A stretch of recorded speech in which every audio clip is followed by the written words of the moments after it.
Hoy ya me conocen, yo les di la clase de infrarrojo, ahora ya están, se supone, con mucho más conocimiento como para poder entender de química un poquito más de lo que podían entender cuando yo les di la clase de infrarrojo. Y hoy vamos a ver, vamos a dejar la espectroscopía hasta la clase del lunes y vamos a ver la parte de polímeros.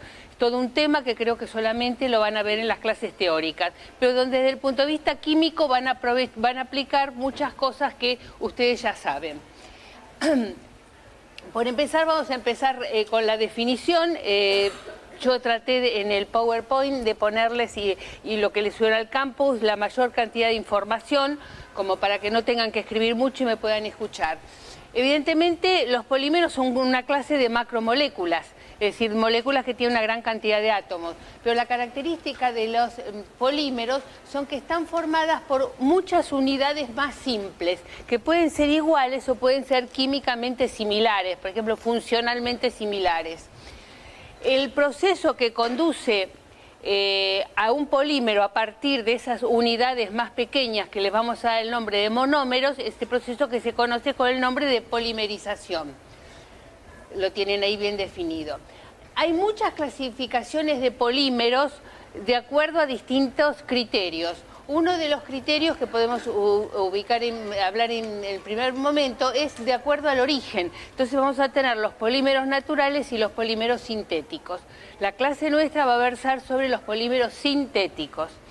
Polímeros naturales, también llamados biopolímeros, son moléculas, macromoléculas que ustedes conocen, como los polisacáridos, donde las unidades son de monosacáridos, proteínas, donde las unidades son aminoácidos, ácidos nucleicos. Estos son biopolímeros y son objeto de estudio en otras materias. Dentro de los polímeros sintéticos podemos hacer una subdivisión de acuerdo a sus características. Así vamos a hablar de elastómeros, que son aquellos polímeros que tienen una importante elasticidad, de los cuales podemos mencionar como origen el caucho.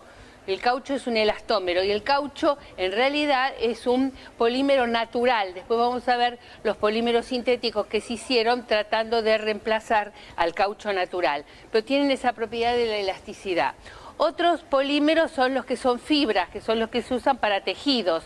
Vamos a hablar de dacrón, orlón, son términos, poliacetatos, poliamidas, son todos fibras que se transforman en hilados y por supuesto luego en tejidos.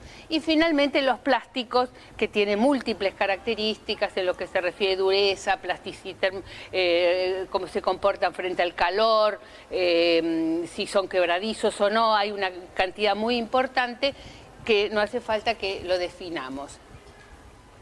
Pero también podemos hacer una clasificación de acuerdo a los monómeros que le dan origen al polímero. Entonces vamos a hablar de homopolímeros cuando el monómero es 1. Y vamos a hablar de copolímeros cuando son como mínimo 2 monómeros. Vamos a ver ejemplos puntuales. Hay una clasificación de los polímeros de acuerdo al tipo de la reacción de polimerización. Seguimos con la parte de clasificación. Y así vamos a hablar de los polímeros de adición. Los polímeros de adición son aquellos que se forman cuando una molécula de un monómero se adiciona a otra y así sucesivamente formando finalmente el polímero. El ejemplo más típico y más sencillo de polímero de adición es el polietileno. El polietileno es un polímero del etileno, etileno o eteno. Cuando este etileno, vamos a ver también después, se calienta a alta presión, alta temperatura, en condiciones particulares, el etileno se polimeriza. Y me va a dar una cadena como el etileno. Tiene uniones, tiene carbono, hidrógeno 2, carbono, hidrógeno 2. La adición de una molécula de etileno a otra molécula de etileno, en cada proceso de adición un doble enlace va desapareciendo, como en toda reacción de adición. De manera que tenemos finalmente una estructura que es una estructura de unidades de metilenos, es decir, carbono, hidrógeno 2, unidos uno a otro. lo podríamos escribir así, y si no, ya vamos a ir viendo cómo podemos escribir con una fórmula que nos implique la estructura del polímero, donde yo voy a poner entre corchetes la unidad repetitiva, es decir, lo que está formando ese polímero, y esas unidades se van repitiendo. Las unidades que se van repitiendo, evidentemente, son las de carbono hidrógeno 2, que vienen de la molécula de etileno. Después vamos a ver cómo el mecanismo, puntualmente, qué tipo de mecanismo es. Y existen, es decir, estos son polímeros que los podemos llamar de adición. Fíjense que, como en toda reacción de adición, no se pierden átomos, ni hay que agregar alguna molécula posterior, alguna molécula adicional que forme parte del polímero para que se forme el polímero. Los átomos del monómero van a estar incorporados en el polímero. ¿Está claro? Por eso se llama polímero de adición. Mientras que existen otros polímeros que los vamos a llamar polímeros de condensación. ¿Por qué? Porque las reacciones de condensación son aquellas donde, cuando reaccionan dos moléculas, se pierde una molécula pequeña, que es generalmente agua. Entonces, esa es una reacción independiente del tipo de mecanismo que ustedes van a aprender, pero si yo hago reaccionar, por ejemplo, un ácido carboxílico con una amina y me da la amida, se genera una molécula de agua. Esa es una reacción de condensación. Se unen dos moléculas, en este caso van a ser los dos monómeros, pero se libera una molécula de agua. Entonces, esa es la diferencia fundamental con respecto a los polímeros de adición. Y un ejemplo, aunque después todo esto lo vamos a volver a ver estudiado con más detalle, un ejemplo puntual sería el caso, imagínense que yo tenga un ácido dicarboxílico, donde esa parte que estoy indicando como A puede ser una cadena alifática, puede ser un núcleo bencénico, una agrupación de átomos, digamos, que esté unido a los dos grupos carboxilos. Si esto yo lo pongo en presencia de una diamina, donde B también puede ser igual o distinto de A y será un núcleo bencénico o una cadena alifática, voy a tener la posibilidad que el carboxilo de una de las moléculas me reaccione con el amino de la otra, para formarme una unión amida, en las condiciones que se hace la polimerización. Ustedes saben que para obtener una amida no me sirve el ácido carboxílico como método de laboratorio, tengo que obtener un éster, un haluro de ácido, etcétera. Eso lo habrán visto en derivados de ácidos. Pero desde el punto de vista industrial, trabajando con altas temperaturas, catalizadores y presión, etcétera, puede darse la reacción que el ácido reaccione con la amina. Me genera una unión amida y se libera una molécula de agua. Por eso es una reacción de condensación. Se condensó el ácido dicarboxílico con la diamina. Por supuesto, esta estructura que me queda tiene en una de las puntas un grupo carboxilo y en la otra un amino. De manera que voy a tener la posibilidad que reaccione con otra de ácido dicarboxílico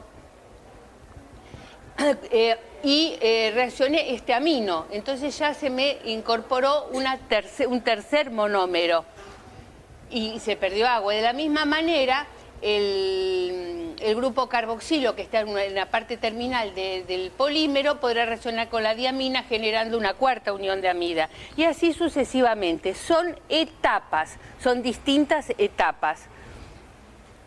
Entonces, este es un polímero de condensación. Por ejemplo, esta es una poliamida. Como el nombre lo indica, es una poliamida. Tiene muchas uniones amidas. Ahora, hay otra clasificación de los métodos, otros lo llaman mecanismos, otros lo llaman formas, en las cuales el polímero se puede ir generando. Y esos métodos, formas, mecanismos que determinan que se genere el polímero a partir de los monómeros, los clasificamos en dos grandes grupos.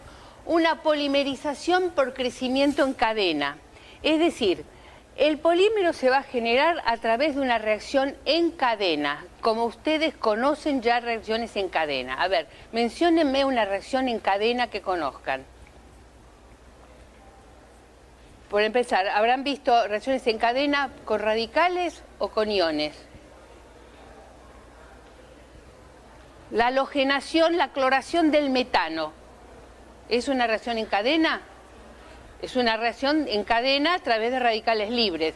¿no es cierto? Acuérdense entonces cómo eran las reacciones en cadena, tienen la característica que en cada, digamos, por cada unión que se genere, se va a formar un intermediario, que generalmente va a ser radicalario, pero puede ser de otras características. Ese radical que se generó va a reaccionar con otra molécula y va a generarme otro radical. Y así sucesivamente, es una reacción en cadena. En cada etapa se está generando una partícula reactiva que determina la segunda etapa. ¿Está claro? Yo les digo, a ustedes no se acordaban ninguna, pero por ejemplo, las cosas que le han preguntado creo que para el primer promocional, que eran, por ejemplo, la halogenación de alílica o la adición de haluros de hidrógeno anti-Markovnikov, son reacciones en cadena. En cada etapa se va a generar un radical libre, en esos casos que determina el paso siguiente, y así sucesivamente se va produciendo las reacciones y en este caso se va generando el polímero. Por eso lo llamamos polimerización, es una forma de polimerización por crecimiento en cadena. La polimerización por crecimiento en cadena, generalmente el mecanismo, el tipo de reacción es la adición. Es decir, por ejemplo, lo que vimos en el caso anterior, por ejemplo, la obtención de un polietileno. Después vamos a ver más ejemplos. Y lo que les dice a continuación es lo que yo ya les expliqué. La polimerización se produce como consecuencia de una serie de reacciones, cada una de las cuales consume una partícula reactiva, que podrá ser radical libre o ya vamos a incorporar, puede ser también unión, que produce otra similar y así va dando origen a la reacción. Dentro de estos métodos de polimerización por crecimiento en cadena, que son todas reacciones de adición, vamos a estudiar aquellas donde los intermediarios reactivos son radicales libres, aquellas donde los intermediarios reactivos son iones, que podrán ser aniones o cationes, y ahí hablaremos de polimerización aniónica o polimerización catiónica. Y vamos a mencionar, sin entrar en muchos detalles, pero hay que mencionar por lo menos las ventajas que tiene, porque, digamos, de repente los métodos que se usan actualmente no son los métodos de polimerización por radicales libres tan elementales como lo vamos a ver nosotros. Entonces vamos a mencionar que hay un tercer tipo de esta polimerización por crecimiento en cadena que se llama por coordinación u órgano metálico y que usa unos catalizadores de los que después vamos a hablar. De todo esto vamos a hablar ahora en detalle. Mientras que la polimerización por crecimiento en etapas es aquella que vimos anteriormente en los polímeros de condensación.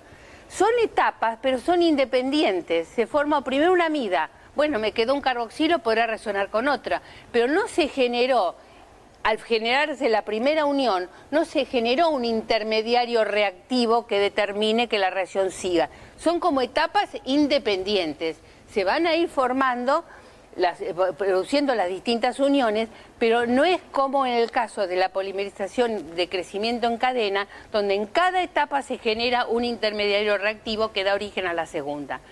Por eso lo llamamos polimerización por crecimiento en etapas. Y acá vamos a tener generalmente las polimerizaciones por condensación, como vimos la poliamida, luego vamos a ver los poliésteres. Que les dice de estos métodos que el proceso consta de una serie de reacciones independientes entre sí y que el polímero se forma por la polifuncionalidad del monómero. Yo necesito para que para que haya... se genere un polímero con estas características, necesito monómeros que tengan por lo menos dos grupos funcionales. Por eso teníamos ácidos dicarboxílicos teníamos diaminas, o podría ser un ácido carboxílico, un ácido que tenga el grupo carboxilo y el amino. Y se pierden moléculas pequeñas, generalmente agua. Bueno, ahora vamos a empezar a estudiar en detalle todos estos que estuvimos viendo. Vamos a empezar primero por la polimerización por crecimiento en cadena, las reacciones que van a ser en cadena. Dijimos que iban a ser de adición, todos los ejemplos que vamos a ver son de adición. Y vamos a empezar por la polimerización de alquenos, pero donde los radicales libres son intermediarios. Vamos a volver al ejemplo anterior donde el etileno en presencia de lo que vamos a llamar un iniciador de reacción. El iniciador de reacción en este caso va a ser el que genere la primer partícula reactiva, es decir, el primer radical libre. Para que empiece la reacción necesitamos un iniciador que genere un radical libre y comience la reacción. Y en condiciones adecuadas de calor, presión, son métodos industriales muy específicos, se podrá producir el polietileno. Lo que les dice acá es que hay mucha variedad de polietileno y que por supuesto las características de ese polietileno van a variar de acuerdo a fundamentalmente la cantidad del peso molecular que tenga, es decir, la cantidad de unidades de metilenos que tenga. Les dice que puede tener desde 20.000, el peso molecular puede ser de 20.000 hasta 100.000. ¿Y cómo se obtiene? Evidentemente una cosa será el polietileno de las bolsitas que se usan comúnmente y otra cosa puede ser otro que tenga un mayor peso molecular, ya va a ser más duro. Las propiedades dependen de la estructura y eso se buscan desde el proceso industrial lograr un polímero que tenga unas determinadas características físicas que son las que permiten su uso. Si tuviéramos que calificarlo, podríamos decir que el polietileno es un homopolímero, porque el único monómero es el etileno, es sintético, lo hace el hombre, es de adición y podremos agregar por crecimiento en cadena, que se genera a través de una forma de polimerización que es de crecimiento en cadena. Ahora, estos polímeros son realmente muy importantes y el caso más elemental que estuvimos viendo es el del etileno. Pero lo van a dar pueden darlo todos aquellos monómeros que tengan un doble enlace carbono-carbono y que tengan otro resto que está sustituyendo a uno de los átomos de carbono. Fíjense, la estructura del monómero general es esta. Este es un resto, ¿cómo se llama este resto no saturado de 2 carbonos? Fuerte, vinilo, es un resto vinilo. Por eso todos estos polímeros que tienen un resto vinilo o algo parecido, los vamos a llamar polímeros vinílicos. Por ejemplo, si X es hidrógeno, yo tengo el etileno. Pero si X, por ejemplo, es un cloro, yo voy a tener el cloroeteno, comúnmente conocido como cloruro de vinilo. Se usa mucho más el nombre común para mencionar este monómero. Si X es un metilo, tengo el propeno o propileno. ¿Se dan cuenta? Todos tienen entonces un resto vinílico unido a un sustituyente distinto. Y así tenemos, vamos a ir viendo, vamos a ir aclarando un poquito de nomenclatura. Propileno no tiene problema, cloruro de vinilo no tiene problema. Imagínense y escríbanlo aparte, escriban un resto vinilo y luego el X es el carbono nitrógeno, el resto nitrilo. Escríbanlo. Escriban, en vez de escribir ese al lado, escriban el ácido correspondiente, como si el nitrilo lo hubieran hidrolizado, es decir, con el carboxilo y el resto vinilo unido. ¿Cómo se llamaría ese ácido? Usando la nomenclatura IUPAC. ¿De cuántos carbonos tendría? ¿Escribieron lo que les dije? ¿Cuántos carbonos tiene? 3 carbonos. Es decir, deriva del propanoico, pero tiene un doble enlace. Escriban un resto vinilo unido a un carboxilo. ¿Tiene el doble enlace? Entonces deriva del ácido propenoico. ¿Está claro? Chicos, yo les explico nomenclatura porque ustedes les van a dar ejemplos con nomenclatura. Entonces, si no lo saben como parece, escríbanlo y traten de recordar que esa nomenclatura es importante. Entonces, tengo el ácido propenoico. ¿Cuál es el nombre común del ácido propenoico? No, propiónico es el del propanoico. El nombre común, la nomenclatura común del propenoico es el ácido acrílico. Entonces, el nitrilo, que corresponde al ácido acrílico, recibe el nombre de acrilonitrilo. Por eso, acá tienen, cuando X es cianuro, esto lo llamamos acrilo-nitrilo, porque es el nitrilo del ácido propenoico o del ácido acrílico. Otra manera de llamarlo hubiera sido cianuro de vinilo. Con cianuro de vinilo menciono cianuro, estoy nombrando el grupo ciano, de vinilo estoy nombrando los otros dos carbonos. Pero si yo uso la nomenclatura de nitrilos, lo tengo que usar con respecto al ácido que dio origen a ese nitrilo. Entonces, el ácido acrílico, este es el acrilo-nitrilo. El estireno es el feniletileno, que también lo conocen. Si el resto es este va a ser el acetato de vinilo, o también lo podríamos llamar acrilato de metilo. Acá lo tengo puesto como acetato de vinilo. Pero también este es el éster. No, este es el acrilato de metilo. No, este lo vamos a llamar mejor como acetato de vinilo. Ese es un éster derivado del ácido acético y del alcohol vinílico teórico, porque no existe alcohol vinílico. Si es un éster que está unido directamente al resto de vinilo, es el éster del ácido acrílico que vimos anteriormente, entonces el acrilato de vinilo. Acá tenemos el metacrilato, fíjense la estructura, fíjense, todo esto que le estoy nombrando es la parte de acrilato de metilo, pero como tiene además un metilo, se los llama metacrilatos. Esas nomenclaturas, acrilato, metacrilato, están muy relacionados con los pegamentos que se usan comúnmente. Vieron, acrílico, tiene un olor muy picante. Bueno, todos estos compuestos que yo traté de ayudarlos un poquito con la nomenclatura para que recuerden además cómo es la nomenclatura, son capaces de polimerizarse y me van a dar polímeros. Me olvidé mencionar el tetrafluoretileno, que no es exactamente un resto, no tiene exactamente un resto vinilo porque le faltan los hidrógenos, pero tiene el doble enlace y está totalmente sustituido por flúor. La polimerización del etileno me va a dar el polietileno. Fíjense cómo se escribe la fórmula general. La del propileno me va a dar el polipropileno. La del cloruro de vinilo o acrilonitilo me va a dar el policloruro de vinilo, que se conoce normalmente con las siglas PVC, de polivinil chloride, que se usa para los tubos y un montón de cosas. El poliacrilonitrilo es una fibra conocida como Orlón.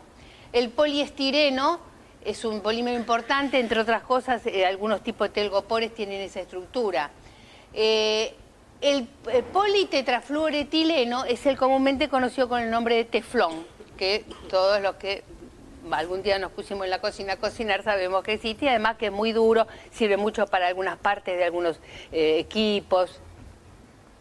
Y finalmente los metacrilatos fundamentalmente tienen muchos usos, pegamentos entre otros, y son muy resistentes, muy importantes en la industria del automóvil y otras cosas. Entonces acá les dice más o menos los usos, acá les dice los nombres, y fíjense que todo lo que pudimos, yo les voy a explicar, por ejemplo, para el etileno o con una fórmula general indicado el X, como un X que puede usted reemplazarlo por cloro, hidrógeno, metilo, fenilo, carboxilato, etcétera, grupo ciano, lo pueden extrapolar. Entonces vamos ahora a empezar a ver, hay dos transparencias, una que la saqué del libro y la otra que yo tenía originalmente, que me están hablando un poquito del mecanismo, El tipo de reacción es una adición, y es una adición por radicales libres y es una adición, por supuesto, en cadena.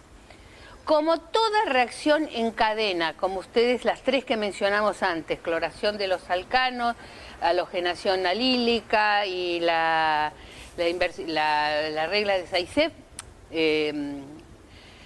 la anti-Markovnikov, como todos ese tipo de reacciones, ¿cuántas etapas ustedes tienen que indicar cuando hablan de un mecanismo completo? 3. Iniciación, donde se va a generar, digamos, el primer intermediario reactivo.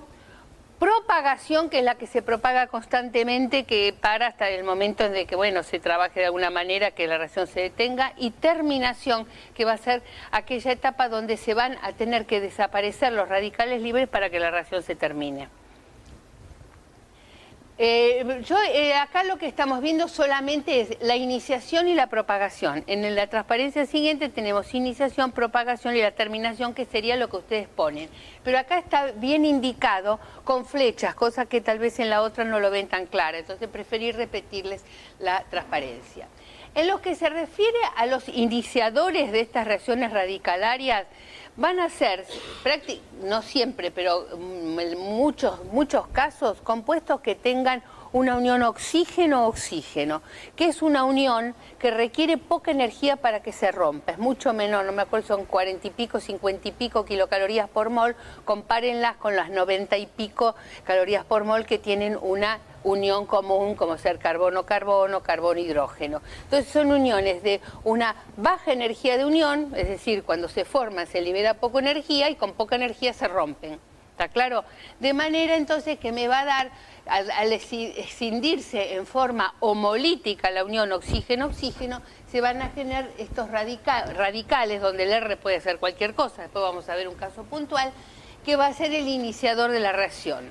¿Cómo la inicia? Va a ser un ataque sobre uno de los carbonos, va a haber un desplazamiento del electrón. Acá tengo una ruptura de tipo homolítica también, ese enlace pi se está rompiendo en forma homolítica. Con un electrón y con el electrón desapareado de este radical alcoxilo, sería en este caso, se genera la unión oxígeno-carbono.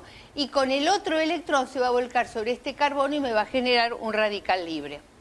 Esta es la etapa de iniciación. A partir de este momento, el radical libre que se generó va a atacar a otra molécula de etileno y me va a generar otro radical libre luego de haberse ya incorporado una molécula más del monómero. Y así sucesivamente se van incorporando distintas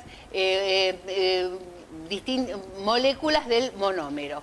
El Z, cualquiera de los valores que vimos anteriormente, del X que estuvimos mencionando. Y ustedes me pueden decir por qué el electrón desapareado quedó sobre el carbono y no se hizo de manera que hubiera quedado sobre el otro metileno, es decir, que este electrón se hubiera, que se hubiera unido, vamos a hacerlo acá arriba, que lo ven mejor, que el grupo alcoxilo, en vez de atacar a este carbono, hubiera atacado a este, en cuyo caso el metileno era que quedaba con el electrón desapareado.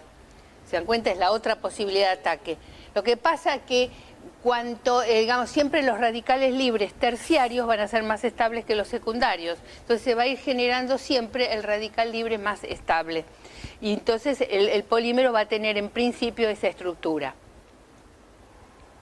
Por lo menos desde el punto de vista conceptual, vamos a pensar que siempre se está generando un intermediario reactivo, que en este caso es un radical libre, donde el electrón desapareado está, por ejemplo, sobre un carbono de tipo terciario, unido a un hidrógeno, a todo este resto y al resto Z. Acá tenemos lo mismo que anteriormente, solamente que en la etapa de iniciación y propagación no estamos indicando el movimiento de los electrones. Pero ustedes entonces tienen que hacer un mix entre las dos estructuras para entender bien por qué cuando el radical libre iniciador que se generó, vamos a ver después, por ruptura de uniones, por ejemplo, oxígeno-oxígeno, ataca a este carbono, ruptura homolítica de la unión pi y un electrón desapareado sobre este carbono, que es un carbono unido a dos sustituyentes y a un hidrógeno. En la etapa de propagación, el primer intermediario radicalario que se me ha generado va a reaccionar con otra molécula y así sucesivamente. En cada etapa se va generando una nueva partícula reactiva y se va agregando una molécula del monómero. Hasta que llega un momento que la reacción termina. Bueno, los mecanismos de terminación ya los tienen que haber visto en las reacciones radicalarias en cadena que vieron anteriormente, pero son fundamentalmente dos. Las de dimerización, donde dos radicales libres se unen y a través del electrón de una y de otra genera una unión covalente, que sería este caso, un radical libre más otro radical libre, puede ser igual o puede ser distinto, más largo, más corto. Lo importante es que este electrón libre, al reaccionar con el electrón libre de otro radical, se unen, genera una unión y desapareció el radical libre y por lo tanto la reacción no procede. La terminación de la reacción depende, y desde el punto de vista industrial lo sabe mejor un químico industrial, que hay métodos, condiciones, etcétera, o el agregado de ciertas sustancias que pueden producir llevar a estos procesos. La otra forma de terminar es lo que se llama procesos de desproporción o disproporción, que serían, tal vez en castellano, sería más común que hablemos de una dismutación. El término dismutación se emplea para indicar que una misma molécula, o en este caso un mismo radical, sufre un proceso de oxidación y de reducción en forma simultánea. En este caso, la oxidación o la reducción es la pérdida de un hidrógeno o la ganancia de un hidrógeno. Es decir, yo tengo, por ejemplo, dos radicales libres, por ejemplo, de esta estructura. Entonces, ¿qué pasa? Dos de estos van a reaccionar de tal manera que uno de ellos va a perder un átomo de hidrógeno. Ese es un proceso de oxidación. Pierde un átomo de hidrógeno y por lo tanto al perder el hidrógeno, pero hidrógeno atómico con un electrón, ese electrón que quedó sobre el carbono más el que tenía el radical libre me va a generar un doble enlace. Pero en forma simultánea ese hidrógeno fue a unirse al átomo de carbono de la otra molécula, entonces generó un compuesto saturado. Entonces fíjense que interaccionan dos radicales libres donde un hidrógeno de la posición vecina a la que lleva el electrón desapareado pierde un hidrógeno y la otra molécula lo gana. Por eso se llaman procesos de dismutación, disproporción, desproporción, como quieran llamarlos. Entonces nos queda por ver cuáles son algún iniciador clásico muy importante y qué pasa cuando de repente uno quiere que la reacción se detenga, le tengo que poner un inhibidor que me inhiba la reacción. Entonces el iniciador me va a generar radicales libres para iniciar la reacción, como estuvimos viendo en todos los casos anteriores. ¿Estamos bien hasta ahora, no? Bueno, uno de los iniciadores más común son peróxidos de acilo. El nombre general sería un peróxido de acilo. En el caso, ¿por qué peróxido de acilo? Miren lo que les voy a marcar. Este resto R más el carbonilo, todo esto, ese resto que podría ser si R es metilo es un acetilo y si R es fenilo es un benzoilo, es un resto acilo.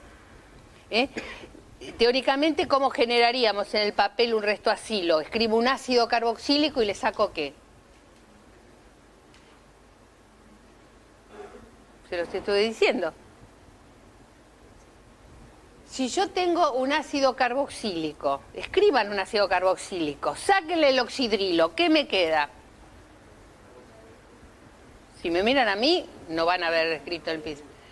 Les queda un carbonilo, pero que está unido a un resto. Ese es un resto acilo. ¿Cómo llaman, por ejemplo? Si el R es metilo, es un resto acetilo. Si el R es un fenilo, es un resto benzoilo. Imagínense que ustedes le ponen un cloro unido. Tienen un cloruro de acetilo, un cloruro de ácido. ¿Se dan cuenta que están usando en los cloruros de ácido, están usando la nomenclatura cloruro de acilo, cloruro de acetilo, cloruro de benzoilo? El acetilo es una forma de nombrar la nomenclatura, esos restos se llaman acetilo, punto. Entonces, en este caso, este es un peróxido de, si el R es fenilo, de benzoilo, porque al nombrar peróxido estoy nombrando estos dos oxígenos, y donde lo que me queda luego es el resto acilo, que en este caso si R es fenilo es un benzoilo, por eso se llama peróxido de benzoilo. Y como peróxido, ¿qué es? Esta unión oxígeno-oxígeno es muy lábil, con un poco de calor se va a romper en forma homolítica. Me va a dar este radical libre, sería algo así como un acetato, y este radical libre a su vez es capaz de perder dióxido de carbono y generarme un radical R, que será fenilo, metilo, lo que sea, pero del benzoilo es el más usado, entonces ese R aquí sería un fenilo. Entonces, así se generaría el radical libre. Hay otras maneras, otros tipos de iniciadores. La mayor parte de los iniciadores tienen uniones oxígeno-oxígeno que al romperse homolíticamente me van a dar lugar a un radical libre que inicia la reacción. Un inhibidor va a ser una sustancia que yo le podría agregar y que lo que va a traer como consecuencia es que la reacción se detenga. ¿Por qué se va a detener? ¿Qué es lo que tiene que hacer ese inhibidor para que la reacción se detenga? Que desaparezcan los radicales libres. Entonces, los inhibidores son aquellos que hacen o desaparecer los radicales libres o generan radicales libres que no son reactivos. Por ejemplo, sin entrar mucho más en detalle de fórmulas, un fenol muy sustituido con restos grandes como ser este fenol, donde tengo un resto terbutilo que puede estar unido en meta o podría estar unido en orto, pero que digamos normalmente no son especies puras, sino son mezclas de compuestos. Este fenol, que lo tengo unido a dos restos, uno voluminoso como el terbutilo y otro como ser el metoxilo, actúan como inhibidores. ¿Por qué? ¿De qué manera actúan? Actúan de esta manera. Yo tengo mi radical libre, que es el reactivo que me está propagando la reacción. ¿Estamos de acuerdo? Es esto. Yo le pongo un inhibidor, el radical libre reacciona con el inhibidor, el electrón desapareado encontró con el otro hidrógeno, con otro electrón, formó una unión covalente, me generó una molécula, y lo que queda como radicalario es el radical libre que se generó a partir del inhibidor que perdió el átomo de hidrógeno.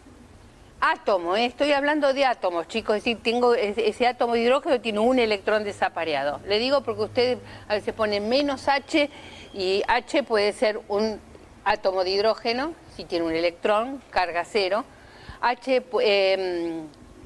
puede ser un protón o puede ser un anión, el anión hidruro. Entonces, cuando ustedes algo pongan menos H, tienen que indicar si es un radical libre, si es el anión o si es el catión.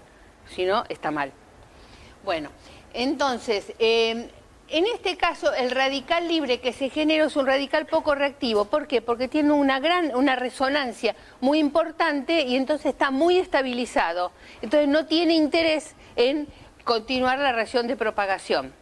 Y esto es lo que pasa, por ejemplo, con el caso de los fenoles, donde el fenol altamente sustituido pierde el átomo de hidrógeno y el electrón y el radical libre que se generó, donde tendría en principio el electrón desapareado sobre el átomo de oxígeno, tiene ese electrón por procesos de inductivos, de resonancia y de hiperconjugación, por efectos estabilizantes, es muy estable. Entonces, corta la reacción, se genera un nuevo radical libre, pero como es muy estable, no continúa las reacciones de propagación, o no es capaz de continuar o hacer una etapa de propagación. Y otros inhibidores que se usan por un mecanismo un poquito también distinto, en algo parecido, son los tioles. Los tioles son los análogos de los alcoholes, que en vez de tener oxígeno tienen azufre. Cuando reacciona el intermediario reactivo con el tiol, ocurre lo mismo que habíamos visto anteriormente. Entonces lo que se va a generar es la cadena que se estaba formando se va a detener porque ahora no tiene electrones desapareados, y lo que sí quedó bajo la forma de radical es la parte azufrada. Y esa parte azufrada, dos de ellos a través de un proceso de dimerización van a generar un disulfuro. Entonces de esa manera se ha logrado la desaparición de los radicales libres que son propagadores y por lo tanto la reacción se va a detener. No vamos a entrar mucho en detalles, pero vamos a mencionar dos cosas que son bastante importantes. Este mecanismo, que es el que se haría en los primeros tiempos que se empezaron a hacer desde el punto de vista industrial todos los polímeros, tenía una consecuencia que es: yo cuando les escribí las estructuras, parece que son todas cadenas lineales, ¿no es cierto? Fíjense, acuérdense del etileno, imagínense si en vez de etileno tenía un X, toda una cadena lineal con todos los X para abajo, para arriba, como los hayan escrito. Sin embargo, en muchos casos aparecen ramificaciones, es decir, que de repente el radical libre, en vez de estar el final de la cadena, está en una mitad de la cadena, entonces eso implica una cadena hacia abajo. Si se dan cuenta, tengo la cadena lineal, pero si el electrón desaparece, en vez de estar en esta parte, que es donde termina esa cadena que se está formando y que se va a ir aumentando para ese lado, de repente hay una adición o una pérdida de hidrógeno que hace que el electrón libre esté en la mitad de la cadena, se va a generar toda una cadena hacia abajo, es decir, una ramificación. Entonces ya no va a tener la pureza ni las características físicas importantes como sería si tuviera la cadena lineal. Eso por un lado. La ramificación de las cadenas es un inconveniente que tiene la polimerización radicalaria. Si les interesa el tema, van a ir a cualquier libro, lo van a ver y se los va a mostrar cómo tengo una cadena lineal y con ramificaciones. Y por otra parte, no hay control estereoquímico. Imagínense ustedes que, y eso lo vamos a ver bien en otra transparencia, si el polímero tendría esta estructura, ¿no es cierto?, con un resto X, y esto continúa, este carbono que tiene el resto X va a ser un carbono quiral. No en este caso, acá no lo vemos, pero los que están en la mitad de la cadena sí. Entonces, de repente vamos a ver que la estereoquímica de todos esos carbonos no va a ser la misma. Es decir, las características del polímero van a ser distintas, sí. Por ejemplo, y lo vamos a ver un ejemplo, todos esos carbonos quirales tienen la misma estereoquímica, son que yo R, o todos los carbonos quirales van alternando, uno R, uno S, uno R, uno S, o si es una cosa aleatoria, 4 o 5 van con R, después viene algún S, 3 o 4 más R, 5 o 6 más S, ¿entienden? Eso lo vamos a ver. Entonces, en este caso no hay control estereoquímico, entonces son dos problemas que hacen que las características del polímero no sean de repente todo lo óptimas que busque el químico industrial que está trabajando en el tema. ¿Qué son? Seguimos con polímeros de adición, le puse en rojo para que vean que es el mismo tema. Ejemplo de copolímeros.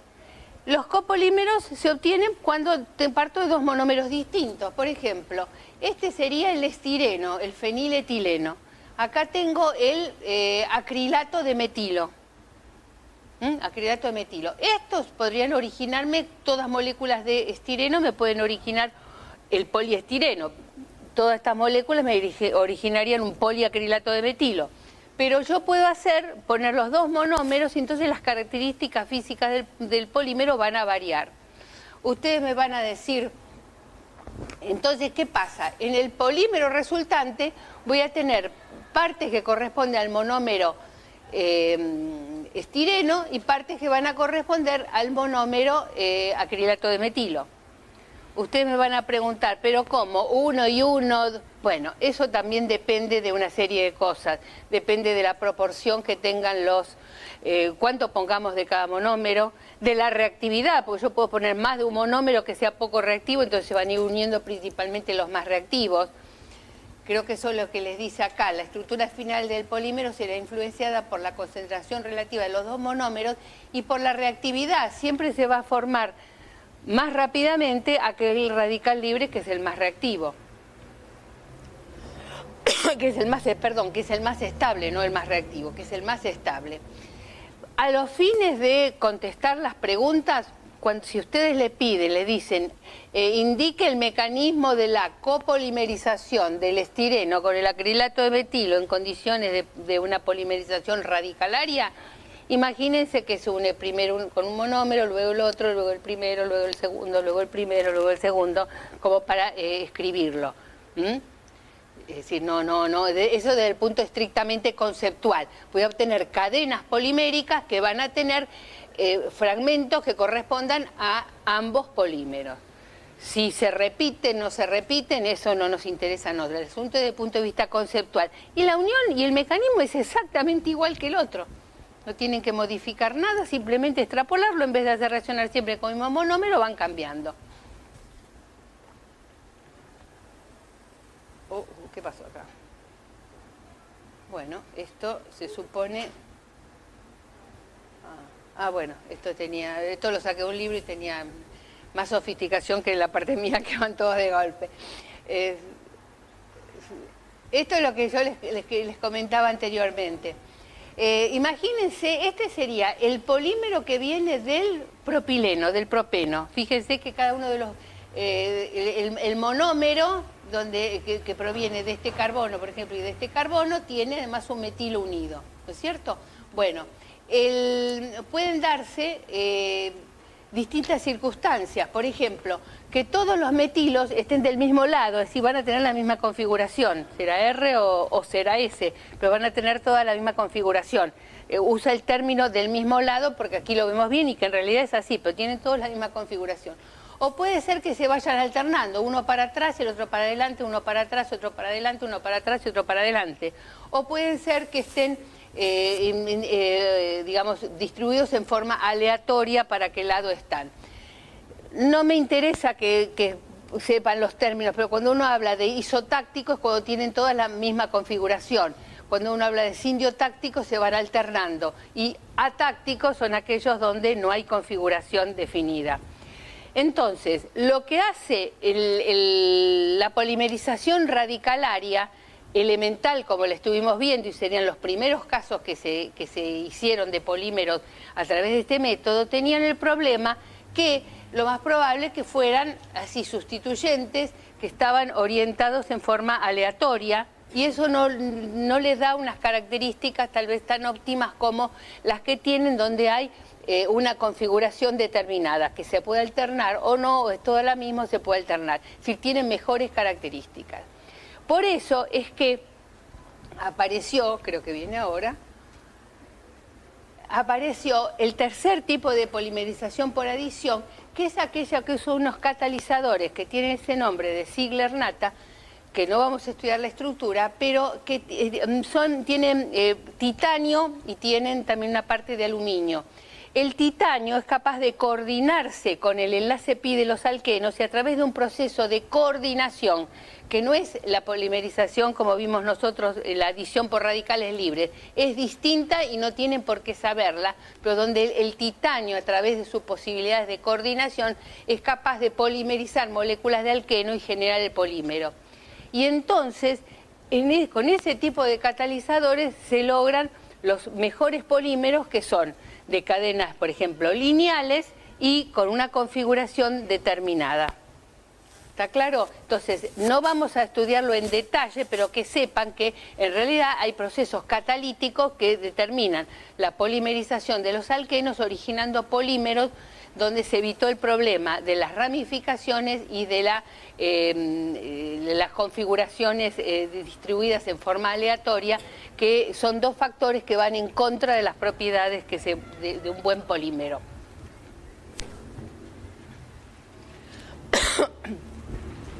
Como no solamente los compuestos vinílicos, es decir, esos alquenos sustituidos, son monómeros en este tipo de polimerizaciones, seguimos siempre polimerizaciones por adición y seguimos con las radicalarias todavía, sino que también los dienos conjugados, como por ejemplo el butadieno, también puede ser un monómero importante. Lo vamos a ver después, pero vamos a ver cómo surgió la idea que los compuestos diénicos conjugados pueden ser buenos polímeros. ¿Qué pasó? Desde hace mucho tiempo se sabía que había algún tipo de árboles, en especial el que tiene este nombre, el Hevea brasiliensis, que se conoce como árbol del caucho, que cuando se les hacía una incisión en la corteza, salía un líquido que no era la savia, un líquido lechoso que se conoció con el nombre de látex.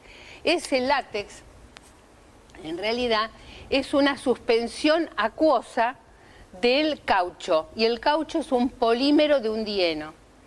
Si luego se elimina el agua, etcétera, etcétera, llegamos a un caucho, sería natural, pero ese producto, es decir, del látex, cuando le sacamos alguna impureza y además se le sacó el agua, me queda algo que es de naturaleza polimérica, que sería el verdadero caucho natural, porque no se le hizo ningún tratamiento. Pero ese caucho natural tenía el problema que se ablandaba mucho con la temperatura, era muy pegajoso, no servía. luego se vio que sometiéndolo a un tratamiento con azufre, donde el azufre unía las cadenas poliméricas a través de puentes de azufre, se modificaban las propiedades y teníamos un buen caucho que se usó durante muchísimos años hasta que aparecieron los cauchos sintéticos.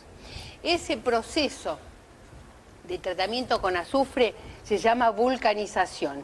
Y eso, digamos, con ese proceso, el polímero resultante, que son cadenas poliméricas unidas a través de puentes de azufre, tenía realmente unas propiedades que son las que se usaron durante muchísimo tiempo.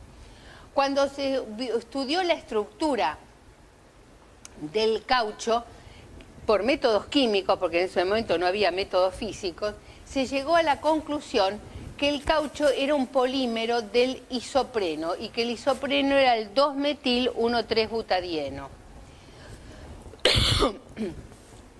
Y que todos, vamos a ver después por qué los dobles enlaces que quedan, porque ustedes piensen que el butadieno, ¿cuántos enlaces dobles tiene? 2. En cada proceso de unión con otra molécula, ¿cuántos dobles enlaces se pierden? 1. Entonces, en el polímero resultante va a quedar con un doble enlace por cada unidad de dieno que hay, va a quedar un doble enlace. Por eso es que ustedes ven acá una estructura, fíjense cómo sería el asunto. Imagínense que el 2-metil-1,3-butadieno es un butadieno que en el carbono 2 tiene un metilo. Supongamos que empiece acá el butadieno, carbono 1, carbono 2 que tiene el metilo, carbono 3 y carbono 4. Y acá empieza la otra molécula de butadieno, carbono 1, carbono 2 con el metilo, carbono 3, carbono 4. Que se une a otra molécula, carbono 1, carbono 2 con el metilo, carbono 3, carbono 4. Entonces se dan cuenta que en esta estructura, que yo acá se las escribí con los hidrógenos, porque es muy lindo escribir con rayitas, pero ustedes a veces cuando escriben con rayitas, y no se dan cuenta si tienen los hidrógenos que tienen que tener, ¿entienden? Entonces, si eso es un radical libre, si eso es un catión, si eso es anión, todo eso depende. Entonces, aquí está escrito. Y fíjense que los dobles enlaces son siempre cis. Fíjense que son siempre cis con respecto a los sustituyentes de la cadena. ¿Ven que cis? ¿Ven que cis? Con respecto a la cadena. Entonces, la naturaleza en forma muy sabia y logra sintetizar, porque claro, en la naturaleza participan las enzimas y las enzimas realmente tienen una estereoespecificidad para los métodos biosintéticos que no la tienen los catalizadores que inventa el hombre. Entonces la naturaleza lo que hacía, un polímero del 2-metil-1,3-butadieno que se conoce con el nombre de isopreno, donde todos los dobles enlaces que quedaran en el polímero eran cis, por eso era todo cis. Cuando los químicos, entonces acá en la parte de abajo lo tienen así con las rayitas, como ustedes a veces están más acostumbrados, fíjense en las unidades de isopreno, carbono 1, carbono 2 con un metilo, 3 y 4, 2-metil-1,3-butadieno. Y fíjense ya, y ahora lo vamos a ver más en detalle, que de los dos dobles enlaces, cuando se unen con las otras moléculas, me queda uno solo, pero que cambió de posición. Antes los dobles enlaces estaban en 1, 2, 3, 4. Y ahora el doble enlace que quedó apareció en las posiciones 2, 3.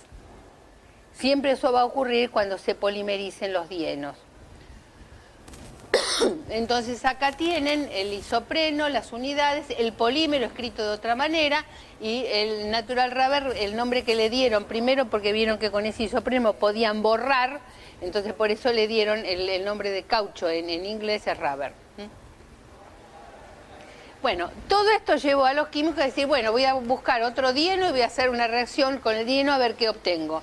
Entonces, vamos a ver, por ejemplo, si el butadieno se polimeriza, el butadieno más simple, me va a originar un polibutadieno.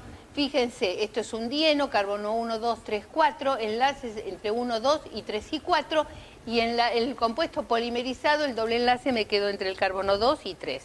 Después vamos a ver con el mecanismo. Este polibutadieno se conoce con el nombre de buna. Más conocido tal vez para ustedes es el polímero que viene del 2-cloro-1,3-butadieno, donde el polímero es el neopreno, que ahora sí creo que todo el mundo conoce las utilidades. Entonces, el neopreno es un polímero sintético cuyo monómero es el cloropreno. El cloropreno es ahí no lo puse, pero este monómero 2-cloro-1,3-butadieno se llama cloropreno, escríbanlo ustedes, cloropreno. El polímero es el policloropreno o poli-2-cloro-1,3-butadieno, comúnmente conocido como neopreno.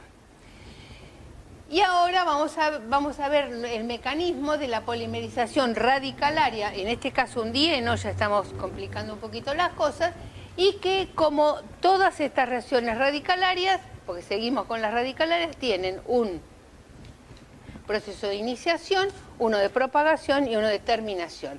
Lo único que acá tenemos, vamos a variar un poquitito, es en la propagación para ver por qué el doble enlace cambió de lugar el que quedó, ¿no?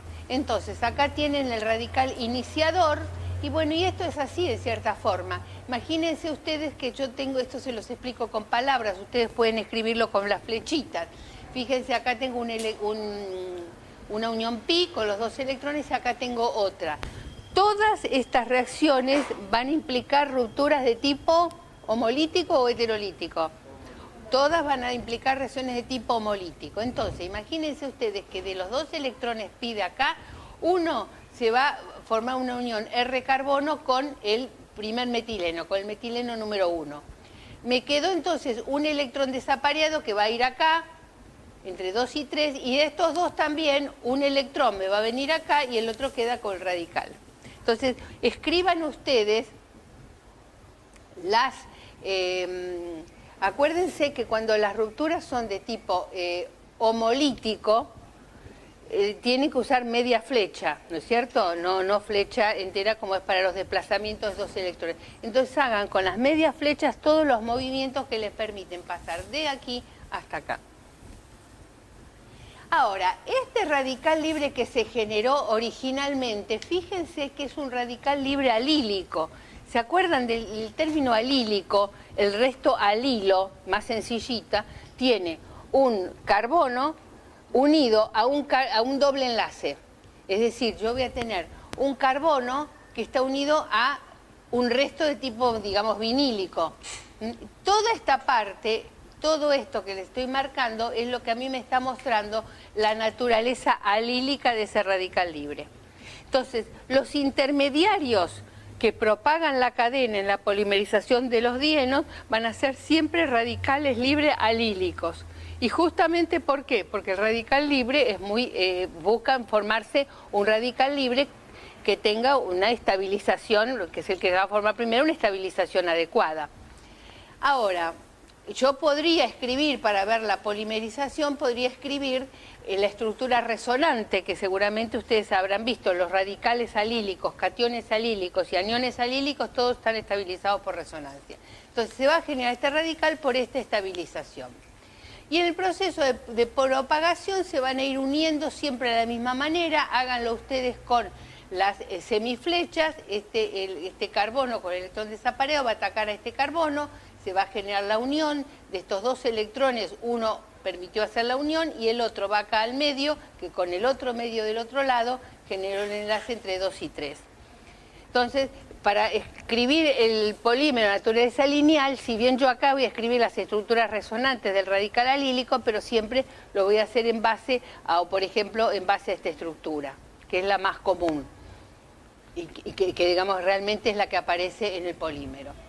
Y luego la terminación por dimerización o desproporción extrapolan lo que estuvimos viendo anteriormente.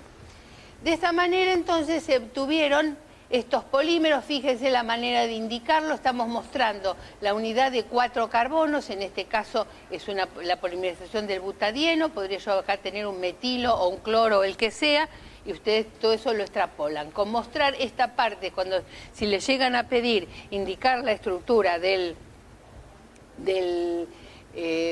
polímero, lo que tienen que poner entre corchetes es la unidad repetitiva.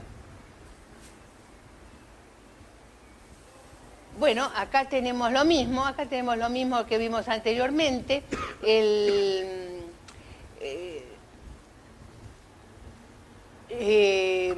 Lo que se logra acá, justamente lo que les muestra acá, mejor dicho, es los polímeros que se obtienen por los catalizadores de Ziegler-Natta, porque, claro, cuando los químicos vieron que el caucho natural era un polímero del isopreno, es decir, del 2-metil-1,3-butadieno, lo primero que hicieron fue polimerizar el isopreno. Y resultó que las propiedades no eran las mismas del polímero que obtenían que las que tenía el caucho natural. ¿Por qué?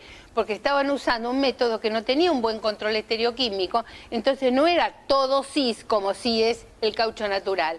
¿Entiendes? Entonces, cuando llegaron estos catalizadores, mediados del siglo anterior, llegaron estos catalizadores, se pudo lograr el control estereoquímico. Y entonces ya sí, no solamente la parte estructural, es decir, cómo están unidos los átomos, sino también en la parte estereoquímica, era, digamos, se había generado una polimerización, podríamos decir, de tipo estereoselectiva como mínimo. Entonces, fíjense, por eso le está diciendo, control estereoquímico empleando los catalizadores de Ziegler-Natta. Por ejemplo, del 1,3-butadieno logran uno que es todo Z, que es un caucho sintético. Pero eso lo logran con estos catalizadores. Si hubieran usado una polimerización común, como en el caso de la del etileno, en ese caso, lo más probable es que no hubieran logrado que sean todos Z. Y de la misma manera, con la polimerización del cloropreno obtiene un neopreno, donde también cada átomo de carbono que lleva el cloro, que cada doble enlace en este caso, va a tener una configuración determinada. Que en realidad, si aplicamos las reglas de Canning-Gold-Prelog, tendríamos que decir que sería cis, pero a veces lo ponen como E porque consideran el cloro como un sustituyente. Nosotros, si tuviéramos que indicar la configuración, diríamos que sería cis, porque tiene el cloro del mismo lado que el otro resto. Los dos de mayor número atómico son los que van a estar del mismo lado. Pero lo importante es eso, que el control estereoquímico lo logran con esos catalizadores de coordinación. Si a ustedes le piden los mecanismos, el mecanismo que le van a pedir es el mecanismo radicalario. Esto es un adicional, tal vez no se lo pidan, pero para que ustedes sepan que, digamos que los métodos de polimerización mejoraron y hay otros catalizadores también. Y también yo puedo lograr copolímeros usando, por ejemplo, dos dienos distintos. Podría polimerizar dos dienos distintos. Se les podría preguntar a ustedes en un examen. Indique la estructura del polímero que resulta de la polimerización del cloropreno y del neopreno, juntos. Perdón, del cloropreno y del isopreno. Es decir, 2-cloro, 1,3-butadieno y del 2-metil, 1,3-butadieno. Y entonces lo único que hace es lo mismo, el mecanismo el mismo, primero lo hacen reaccionar con el cloropreno, luego lo hacen reaccionar con el isopreno y así sucesivamente, a lo sumo incorporan 4 monómeros como mucho. Y también puede ser que sea un copolímero donde uno de los monómeros sea diénico y el otro sea vinílico. Por ejemplo, acá tendrían la polimerización del 1,3-butadieno, copolimerización con un compuesto vinílico. Si ese compuesto vinílico es el acrilonitrilo, el producto resultante, es decir, este producto resultante, se lo llama Buna-N. Acuérdense que el Buna era el polímero del 1,3-butadieno. Ahora, si está copolimerizado con el acrilonitrilo, que tiene una N de nitrilo, lo llaman Buna-N. Y si el compuesto alquénico vinílico es el estireno, es decir, el feniletileno, lo llama Buna-S, porque estireno en inglés se empieza escribiendo con la letra S. Fíjense, la forma de indicar el polímero, pongo entre corchetes la unidad repetitiva y en esta unidad repetitiva tengo que mostrar la parte de monómero que me viene del dieno, que serían los 4 primeros carbonos con el doble enlace entre 2 y 3, y la parte que viene del compuesto vinílico que ya perdió el doble enlace en el proceso de adición. ¿Quedó claro? Entonces pueden extrapolarlo, con que sepan un mecanismo, la del vinílico, y después sepan el adicional del dieno, pueden hacer copolímeros de 2 compuestos vinílicos, copolímeros de 2 diénicos, copolímeros de un diénico y uno vinílico. Bueno, el otro método de adición era aquellos donde los intermediarios reactivos podían ser iones. y podían ser cationes o podían ser aniones. Si los intermediarios son cationes, la polimerización la voy a llamar catiónica. El compuesto vinílico que se polimeriza en forma, por un proceso de adición de tipo catiónico, es el isobuteno. Este es el isobuteno. ¿Por qué? Por empezar, ¿quién actúa como iniciador? La unidad reactiva que se va a generar va a ser catiónica. Entonces, el iniciador tiene que tener carga positiva. Y lo más elemental, que el iniciador sea un protón. Si el protón, en las condiciones de reacción determinadas, se adiciona sobre el isobuteno, fíjense acá que estoy usando flecha entera y voy desde la unión que cede los electrones hacia el carbono. Lo que voy a generar es un carbocatión terbutilo. Y eso es muy importante porque ¿qué características tiene el carbocatión terbutilo? ¿Es estable o no? El carbocatión terbutilo es estable. Entonces tiene una estabilidad importante, por eso se forma, y a su vez tiene también una reactividad importante porque va a ser luego capaz de reaccionar con otra molécula en forma similar y ahí se van a ir uniendo las moléculas de isobuteno y me va a generar un catalizador, un polímero que tiene esta estructura donde ustedes pueden ubicar bien la parte que corresponde a cada una de las moléculas. Tengo una acá y tengo la otra acá. Y acá en cada paso voy a tener la generación de un nuevo catión que va a ser capaz de reaccionar con otra molécula de isobuteno. Este método de polimerización va a andar bien en los casos donde el catión esté estabilizado. Lo que les dice es cómo se detiene acá la propagación. Y bueno, se va a detener cuando desaparezcan los cationes. ¿Cómo pueden desaparecer los cationes? Bueno, si hay algún nucleófilo en el medio, se va a fijar sobre este carbono positivo y ya no está la carga positiva. La otra posibilidad, eso anótenlo porque no está puesto en la tabla, es que pierda un protón y genere un doble enlace carbono-carbono. Entonces también desapareció el catión. Entonces las posibilidades para que se detenga la reacción por desaparición de los cationes intermediarios es la reacción con un nucleófilo, que podría agregarse, o la pérdida de un protón, dando origen a un enlace doble carbono-carbono y pérdida de un alqueno y pérdida del protón. El otro tipo de polimerización es la polimerización aniónica. Acá los intermediarios reactivos van a ser aniones. El producto iniciador va a ser también un anión. Ahora, acá es bastante definido, de la misma manera que en el caso anterior decíamos, el isobuteno es capaz de polimerizarse por un método de adición catiónica porque genera el carbocatión terbutilo que está estabilizado. En la polimerización aniónica, los centros reactivos también tienen que ser aniones que están estabilizados. Esto les puede costar un poquito más si aquí lo ven, la estructura. Fíjense, como iniciador necesito una base fuerte que sea capaz de atacar el doble enlace carbono-carbono, digamos, en todos los casos ahora con rupturas de tipo heterolíticas o desplazamientos de tipo heterolítico. Todos los electrones acá van a ir de a dos. Entonces, si por ejemplo, ese grupo amiduro o amida, ese NH2 negativo que lo habrán visto en algún lado, es algo así como la base conjugada del amoníaco como ácido. Entonces es una base muy fuerte y por ser fuerte es capaz de reaccionar, por ejemplo, con el acrilonitrilo. Acá tenemos con el acrilonitrilo. Entonces este amino se va a fijar sobre este carbono y este par electrónico pi se va a fijar sobre el otro carbono. Y me va a generar el primer intermediario aniónico, que ¿por qué? Tiene, como en los casos anteriores, tiene que tener alguna estabilidad para que se forme rápidamente, pero también tiene que tener una reactividad para continuar luego la reacción. Entonces lo que vamos a ver nosotros es la estabilidad. Estas son las dos estructuras resonantes de este anión. Por eso les digo, los aniones propagadores tienen que estar estabilizados. estabilizados, hasta ahí. Si estuvieran demasiado estabilizados no le interesaría seguir reaccionando, pero siempre uno piensa que se va a producir la reacción porque están estabilizados y eso determina que la reacción se produzca con más facilidad.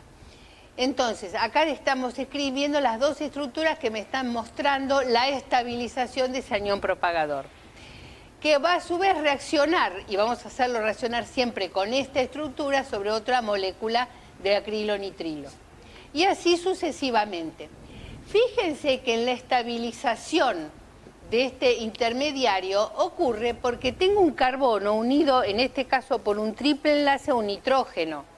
Entonces el par electrónico pi de la unión carbono-nitrógeno se podrá volcar, este movimiento electrónico que lo tienen marcado aquí, se podrá producir y de esa manera estabiliza el intermediario. Si yo no tuviera, una posibilidad sería tener un nitrilo y otra posibilidad es tener directamente un enlace carbono-oxígeno, como acá. Este enlace carbono-oxígeno del acrilato de metilo está actuando exactamente igual que el grupo ciano.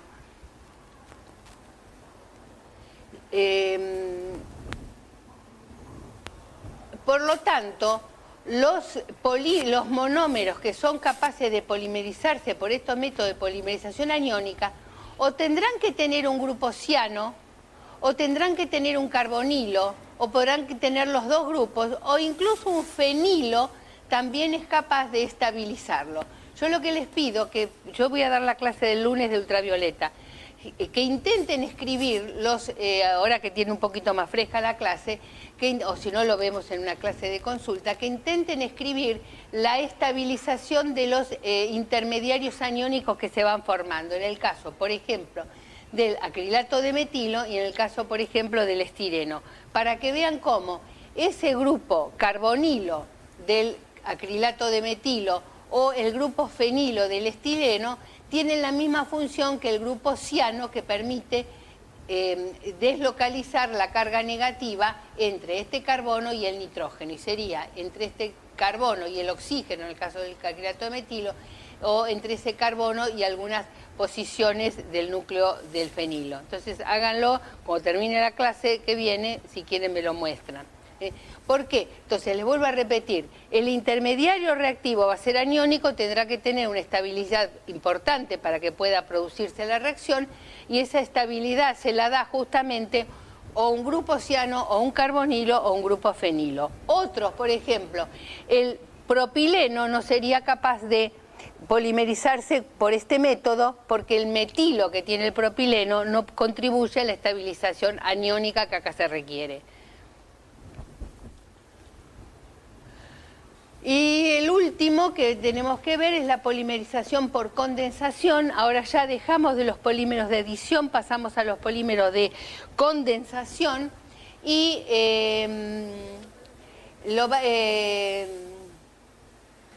desde el punto de vista de la forma en que se va generando el polímero, son distintas etapas donde, independientes entre sí. No es que una etapa de condensación genere un intermedio que determine la siguiente. Acá son etapas aisladas.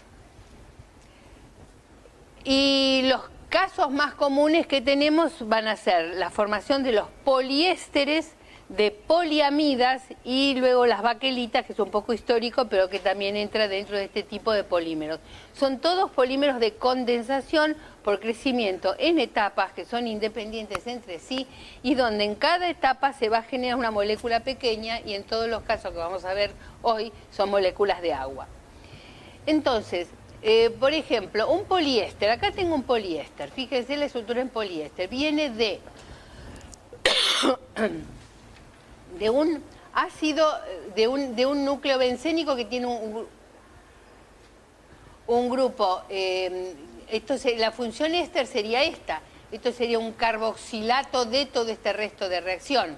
Es decir, toda esta parte que estoy marcándola va a venir de un ácido carboxílico, mientras que la parte de los dos metilenos y los átomos de oxígeno va a venir de un alcohol. Acuérdense ustedes que para generar un éster yo podría partir de un ácido y de un alcohol, un proceso típicamente de esterificación, Pero podría también partir de otro éster y un alcohol, y ahí sería un proceso de transesterificación. Este método que vamos a ver, la formación del polímero se hace por reacciones de transesterificación, porque parto de un éster. Fíjense, dos restos carboxilato de metilo que me van a generar ese éster. El núcleo bencénico acá está representando esa parte A que habíamos visto al principio cuando hablamos en general. Y la parte alcohólica me la va a generar esta molécula que se llama etilenglicol. El 1,2-dihidroxietano es el etilenglicol. ¿Por qué? ¿Qué es un glicol?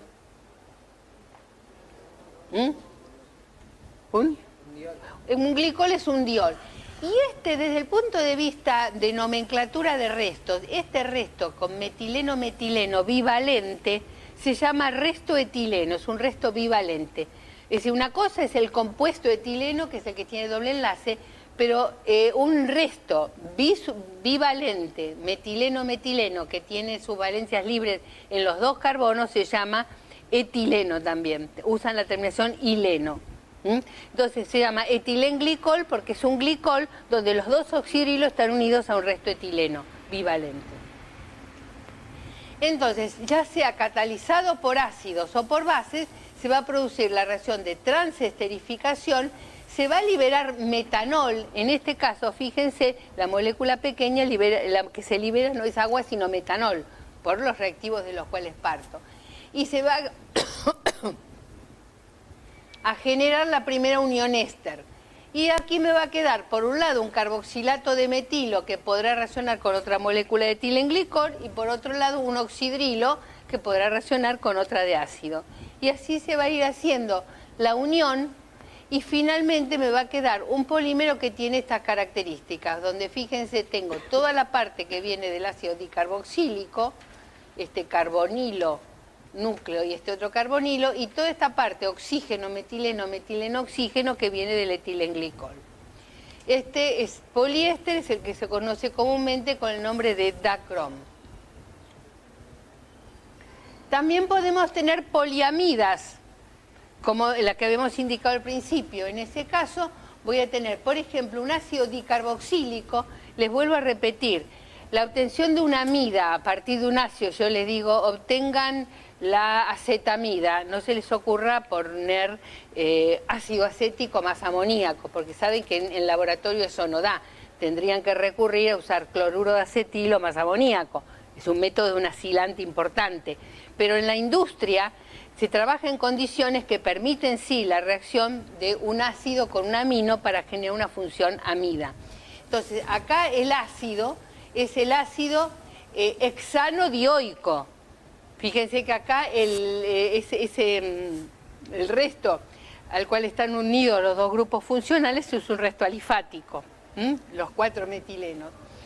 Y la amina es la hexametilen, el nombre común sería la 1,6-diaminohexano, el 1,6-diaminohexano, ¿no? Que también se llama hexametilendiamina, porque está mostrando que tiene 6 metilenos y 2 aminos. Entonces, 1,6-diaminohexano o hexametilendiamina. El carboxilo va a reaccionar con el amoníaco en condiciones de calor, tal vez le agregarán algún catalizador, se genera una unión amida y así sucesivamente hasta llegar al producto final que va a tener la parte del ácido hexanodioico, todo esto, y la parte de la hexametilendiamina. Ese nylon es el que se conoce con el nombre de nylon 6,6, donde 6 está indicándome el número de átomos de carbono de los dos monómeros. Fíjense que los dos monómeros tienen 6 carbonos. Ahora, si se lograra sintetizar este ácido, que sería el ácido 6-aminohexanoico, fíjense, 6-aminohexanoico, ¿está bien? Esto sería el 6-aminohexanoico. Este tendría también los dos grupos funcionales y podría polimerizarse usando un único monómero, porque un monómero que reaccionaría por carboxilo con el amino del otro, y así sucesivamente no necesitaría 2 monómeros. Con la polimerización del 6-aminohexanoico directamente yo obtendría un nylon. La realidad es que el ácido 6-amino hexanoico no es un compuesto que se lo pueda aislar en forma pura, porque tiene tendencia a ciclarse y polimerizarse en forma espontánea. Pero lo que se vio es que si yo empleo este compuesto, que es un compuesto cíclico, que tiene una función, ¿qué función tiene? ¿Cómo se llama? ¿Qué función es esa química? Una amida. Entonces es un compuesto cíclico que tiene una función amida. ¿Cómo se llama? ¿Cómo es el nombre de la función que es amida pero que es cíclica? Lo tienen escrito ahí. Son lactamas. Yo vi el apunte de la doctora, creo que Bruno, y les habla de las lactamas. Entonces las lactamas no son nada más ni nada menos que amidas cíclicas. Este compuesto se llama caprolactama porque es la lactama del ácido caproico. El ácido caproico es el ácido de 6 carbonos. Es el ácido hexanoico, se llama caproico.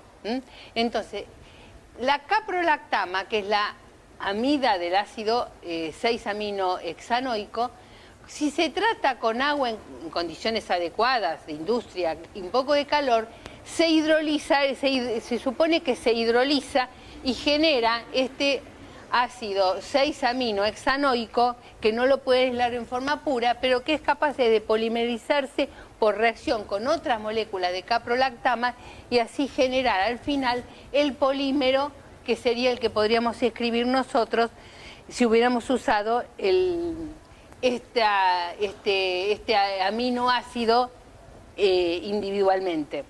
Entonces, la diferencia es que el monómero que va a generar el producto final, en realidad es la caprolactama, que por sucesión de pasos con estas características, me va a generar siempre compuestos abiertos que van a reaccionar a su vez con ella. En este caso, bueno, dejémoslo acá, no vamos a complicarnos más. Acá tienen, por ejemplo, un ejemplo muy parecido al que vimos anteriormente, pero porque conduce a una fibra que se llama Kevlar, que es muy común para velas de barcos, es una fibra muy resistente, que es en realidad también una poliamida. En este caso es el polímero que resulta del ácido 1,4-benceno dicarboxílico. Fíjense que acá las dos funciones ácido están separadas por un grupo amino y el 1,4 de aminobenceno. Es decir, dimos dos ejemplos, aquellos donde la parte que separa los dos grupos funcionales puede ser alifático o puede ser aromático. Y podríamos dar un tercero donde de repente el ácido dicarboxílico sea aromático y la parte diamínica sea alifática. Están todas las posibilidades, que debe haberlas, o por lo menos habrán probado. Y finalmente, el caso de las resinas fenolformaldehído. Estas también originan polímeros que son, digamos, los polímeros más antiguos que, digamos, de los que se conocen del siglos pasados, que son las comúnmente llamadas baquelitas. Las baquelitas son resinas de fenolformaldehído. ¿Por qué? Porque usan como materia prima el fenol y el formaldehído. Cuando el fenol reacciona con el formaldehído, ya sea en medio ácido o medio básico, se va a producir una sustitución electrofílica en las posiciones orto y en las posiciones para, donde el grupo que va a aparecer es el hidroximetilo.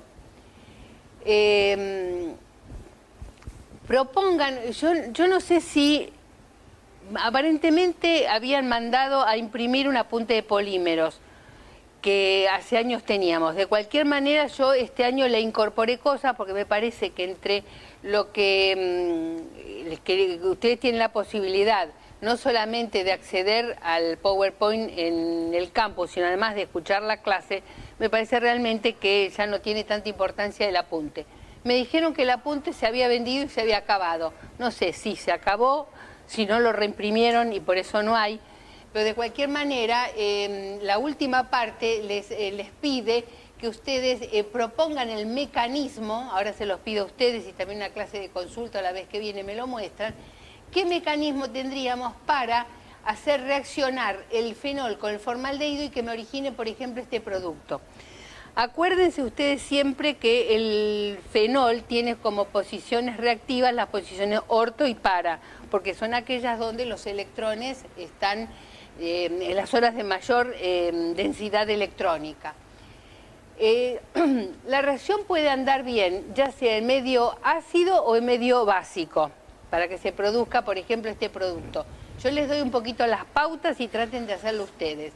Fíjense, si el medio fuera básico, el oxidrilo estaría como deprotonado, como anión, ¿está bien? Ese anión tiene la carga negativa distribuida en el núcleo bencénico. ¿En qué posiciones? Orto y para. Entonces imagínense, el anión con la posición orto con carga negativa es capaz de atacar al formaldehído volcando este par electrónico sobre el oxígeno. Y ahí ya tenemos la generación del grupo. Entonces hagan una sustitución electrofílica usando como producto de partida el anión del fenol. Luego con un medio acuoso ya el oxígeno que estaba negativo va a quedar con carga positiva, va a quedar sin carga. La otra posibilidad es que sea el medio ácido y en ese caso la catálisis, la reacción también va a ser una sustitución electrofílica y la reacción va a comenzar por fijación del protón sobre el carbonilo. Y entonces ya ahora tengo el electrófilo que me puede atacar al fenol que es altamente reactivo. Entonces, para repasar un poco y entender un poco bien cómo se produce, estas son sustituciones electrofílicas del fenol en medio ácido o del fenol bajo la forma de fenóxido. Entonces, traten de indicar los mecanismos. Cuando yo ya tengo este compuesto, en un medio, esto podrá ser capaz, por ejemplo, de fijar un protón y aquí ya me va a quedar una carga positiva sobre este metileno. Y esa carga positiva no ser nada más ni nada menos que un carbocatión de tipo bencílico, que es un electrófilo y que podrá atacar a otra molécula de fenol en las posiciones para o en las posiciones orto. Entonces, todos estos pasos son pasos de sustituciones electrofílicas del fenol, en medio ácido o en medio básico. Medio básico, acuérdense que el fenol va a estar como fenóxido, arrancan de ahí. Y si es en medio ácido, acuérdense que los carbonilos de aldehído son capaces de fijar un protón y dar un electrófilo importante. Entonces traten con eso, van a adquirir un poco de ligereza en la parte de escritura y de mecanismos de reacción. La clase que viene, vamos a estar bastante más complicados porque la clase es mucho más larga. Vamos a tratar de empezar justo a las 4 y vamos a dar todo lo que podamos y lo que no podamos dar lo seguirá el doctor, lo seguirá el doctor Postigo en la última clase que él va a dar. Lo que les digo es lo siguiente, hay un apunte que lo modificó el doctor Postigo, a mí me pareció que había cosas que no estaban enfocadas de la manera más clara o que estaban ausentes, entonces yo les hice subir al campus un apunte en Word. Es decir, tienen no solamente, creo que me dijeron que ya lo tuvieron, no solamente la clase que vamos a ver, con el PowerPoint que vamos a ver la semana que viene, sino además un apunte adicional que tiene definiciones clásicas y fundamentales que tienen que saber. Bueno chicos, nos vemos el lunes entonces a las 10:30 de la mañana.